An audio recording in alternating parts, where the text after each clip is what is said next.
ഇന്നിവിടെ കറണ്ട് ഇല്ലായിരുന്നു, അതുകൊണ്ട് തന്നെ എൻ്റെ സ്റ്റിച്ചിങ് വർക്ക് ഒന്നും തന്നെ നടക്കത്തില്ല.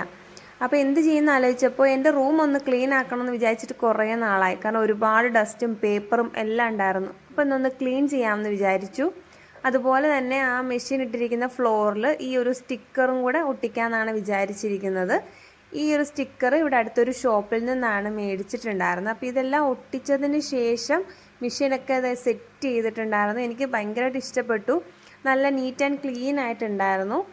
അപ്പോൾ ഇത് ഇനി സ്റ്റിച്ച് ചെയ്യാനുള്ള മെറ്റീരിയലുകളെല്ലാം വെച്ചേക്കുന്നതാണ്. അതുപോലെ ഇതാണ് എൻ്റെ ലോക്ക് മെഷീൻ. ഞാൻ ഇത് മോട്ടറും ഒന്നും വെച്ചിട്ടില്ല, ജസ്റ്റ് മാനുവലായിട്ടാണ് ചെയ്യുന്നത്. അപ്പോൾ ഇതെൻ്റെ പവർ മെഷീനാണ്. അപ്പോൾ ഇത് ഞാൻ ഫ്ലിപ്കാർട്ടിൽ നിന്ന് വാങ്ങിയിട്ടുള്ള ഒരു ഓർഗനൈസറായിരുന്നു. അപ്പോൾ അതിൽ എൻ്റെ നൂലും പിന്നെ ഇതിനാവശ്യമുള്ള കപ്പ്, ത്രെഡ്, സിബ് അങ്ങനെയൊക്കെ, പിന്നെ താഴത്തേനകത്ത് നമ്മുടെ കുറച്ച് എക്യുപ്മെൻറ്റ്സുകളൊക്കെയാണ് വെച്ചിരിക്കുന്നത്.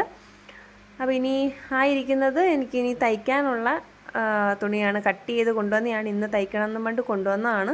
പക്ഷെ ഇതൊന്നും കറണ്ട് ഇല്ലാഞ്ഞുകൊണ്ട് തയ്ക്കാൻ പറ്റിയിട്ടുണ്ടായിരുന്നില്ല. അപ്പോൾ എല്ലാം ക്ലീനാക്കി ഈ ഫ്ലോർ മാറ്റൊക്കെ ഒട്ടിച്ച ശേഷം ഇങ്ങനെയായിരുന്നു എൻ്റെ സ്റ്റിച്ചിങ് സ്പേസ് ഉണ്ടായിരുന്നത്.